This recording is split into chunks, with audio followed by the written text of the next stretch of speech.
Good morning to you. It's Thursday, the 22nd of June. You're watching Breakfast with me, Julia Hartley-Brewer, on Talk. Coming up, the mission to rescue the missing Titanic sub is in its final hours this morning, as the Coast Guard in the US says the oxygen for the 5 people on board is set to run out at 12:08 p.m. That's UK time.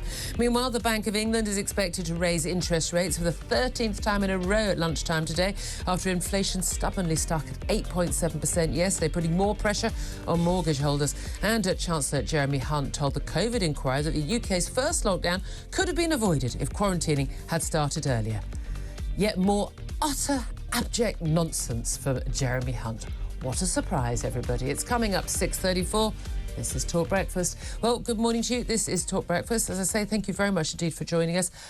I have to say, it's amazing. I think the whole country, bizarrely, is kind of on tenterhooks. We have a British billionaire, Hamish Harding, 2 other British citizens, the Pakistani millionaire Shahzada Dawood and his 19-year-old son Suleiman, plus a French sub-pilot, Paul-Henri Najadeau, and the head of Ocean Gate Expeditions, Dr. Rush. They are still in that tiny 21-foot submersible sub, Titan, underneath the oceans in the mid-Atlantic. We think somewhere around the Titanic wreck, and their oxygen is fast running out. 96 hours of oxygen is on board as a safety mechanism for this sub for an 8-hour mission. Well, they left on that mission at 4 o'clock on Sunday morning, and yesterday the US Coast Guard Captain Jamie Frederick, the man who is the response coordinator for this rescue mission, basically said we've worked out how much oxygen they have left, and at 12:08 UK time today, that oxygen runs out. Bearing in mind they'll have had limited food and water, probably already suffering from hypothermia from the cold, but that clock is ticking down. Realistically, 12,500 feet down, that is where they are. It's where they were last believed to have been when they lost contact with their surface ship.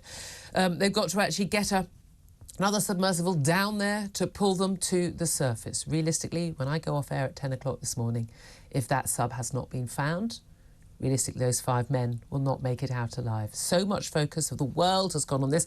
Huge resources for around the world, private companies, US Coast Guard, the Canadian Coast Guard, help and advice from the British Royal Navy. And a lot of people are asking why so much has gone into trying to save these 5 men who, some would say, were foolhardy enough to get into this submersible in the first place. I'd love to hear your thoughts on this. I think so many of us are split on this. Absolutely, thinking there, but for the grace of God go I, if I was foolish enough to pay such money to do something so crazy. Wanting these people desperate to be alive, especially this teenage lad, the rest of his life ahead of him, persuaded obviously by his dad, yeah, go and do this, your dad says it's okay, it must be safe. Your heart goes out to the families of these people, your heart goes out, and yet so many people are saying the resources going into this, the focus on this, why not the focus on so many other people who may be in need of that sort of help? I'd just love to hear your thoughts. Where are you on this morning? Do get in touch. Tweet me at TalkTV. Text the word TALK, then your message to 87222. And you can call. I've been amazed. The callers we've had on this have been absolutely extraordinary. It turns out huge number of our people in our audience work in remote operated vehicles under the ocean floor. Who knew? They genuinely do. 0344 499 1000 is the number to call to get in touch. Let's first of all, though, get the thoughts of Candice Holdsworth. She's a commentator and writer, and she joins us this morning. This is the only story anyone I know is talking about. Yes, it's completely dominated the headlines. I must say, though, people say that you can still hold out hope. I'm keeping my expectations very, very low with this. Yeah, I have to say that as soon as this story emerged, when we were discussing it on the first day, we had one of our guests. We're going to speak to him again today because he's one of the experts in this, Chris Parry, Rear Admiral. Yes. He knows his onions, and also he spoke to a former NATO submarine commander. People who know what they're talking about, and which, let's face it, most of us don't on this particular issue, and indeed many others, you might suggest. And very early on, they were basically saying there were pretty much limited hopes. I mean, 1% chance. Look, if you're a family member, and we've seen interviews now, haven't we, with sort of various cousins and sisters of some of those on board, you've got to keep hope alive. Have to. But It really is. It really is. The clock is ticking down. There are some concerns here about, this search. Concerns that, for instance, the safety mechanisms on board, the fail-safe, why they didn't raise the alarm with the Coast Guard for 8 hours. They seem to have allowed. They're thinking, oh well, we've lost contact, but the submersible will come up again. Seems pretty irresponsible. What do you make of that criticism?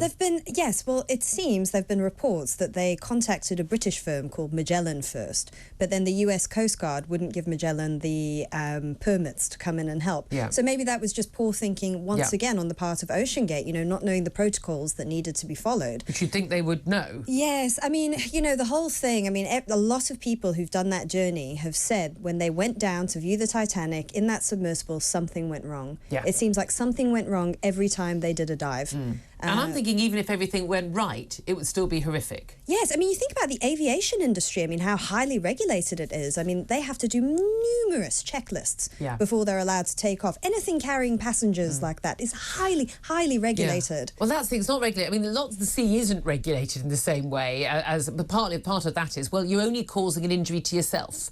You're taking that choice. This waiver form these men have signed, basically mentioning the word death 3 times. Now, OK, you might sign a waiver form if you're doing bungee jumping on a holiday or something, but there do seem to be an awful lot of risk. And, of course, there's been, the front page of The Sun yesterday, a British man living in Dubai who was signed up to do this, paid his deposit for his $250,000 journey, and then went, had a look at what was going on. Went, no, thanks. Yes. I've looked into this. This doesn't look safe. There are a lot of people who have sympathy. Again, for me, it's the 19-year-old. Sorry, that's as a mum, as a teenager myself. This, put it this way: if they get out alive, if I was the mother of that 19-year-old, the father would be dead within 5 minutes anyway, because I would be strangling him for doing that to my child. I'm sorry, that's not my mum's reaction there. But I think there are a lot of people. Everyone I know is coming. Do you know any more about this? Do you know any more about this? Then I don't know any more than what we're hearing from the US Coast Guard and others.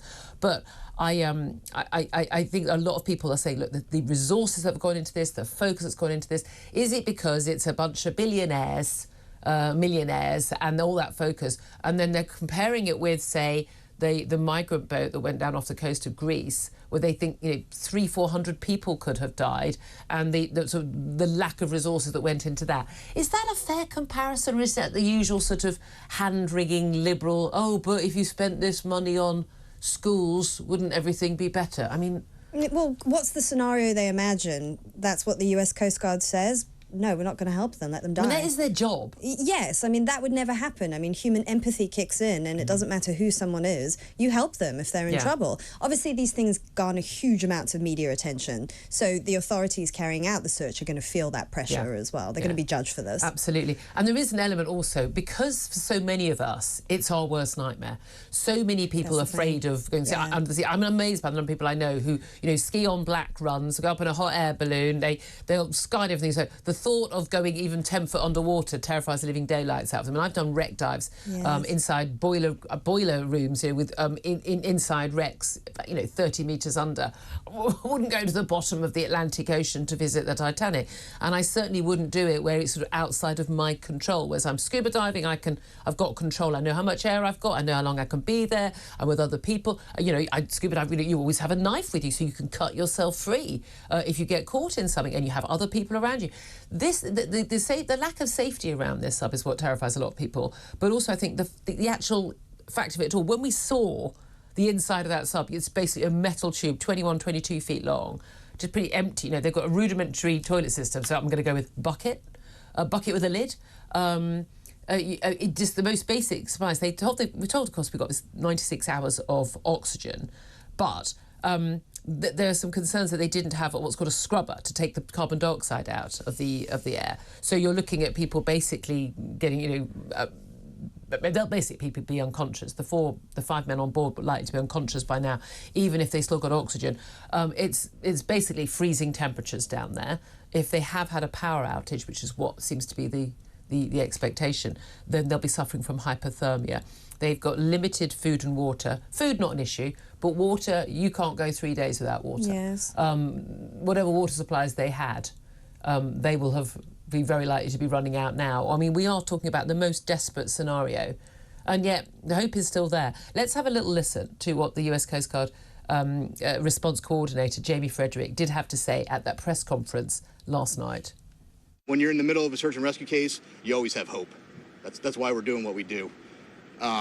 With respect to the noises specifically, we don't know what they are, to be frank with you. The P3 detected noises. That's why they're up there. That's why they're doing what they're doing. That's why they put sonar buoys in the water. The good news is, what I can tell you is we're searching in the area where the noises were detected, and we'll continue to do so. Well, he's focusing there, obviously, still having hope, but also on the noises. We'd heard that banging. We talked about that on the show yesterday, and again, a couple of our guests pointing out this idea that there would be a banging noise that was every 30 minutes. Like, no, if you were in distress, and bearing in mind these are experienced explorers, at least 3 of them, very experienced, you would be banging out, every 2 minutes an SOS code. That's what you did. That would be the signal you were going to give. But also the idea that actually with this sort of this little bathtub in the ocean, it's carbon. It's not metal. Difficult to even make a noise that could be heard more than a few feet away. And as many have said, the ocean is very noisy anyway, especially around the Titanic. Yeah. I mean, they've said they don't know. They've had to bring in people to analyse the sound. Is it what they think it is, or is it something else? Yeah. People will grab onto anything, though. They really will, indeed. Well, also we know that overnight the Victor 6000 vehicle, which is the only vehicle, underwater vehicle, capable of rescuing the Titan. So it's actually capable of going down to this depth. It could go down to 20,000 feet, lays cables and things and brings them up. Yes. So it could actually, could grab it and bring it to the surface. That has actually arrived on the scene. So if they can locate the sub, they at least have a method of bringing it up. The question is, can they locate it in time? Can they bring it up in time? With that oxygen running out, 12:08 today. That's when they think the oxygen runs out for those 5 men. It is a race against time. Any news coming in on this, anything at all, I promise we will bring it to you here first, here on Talk Breakfast. Stay tuned.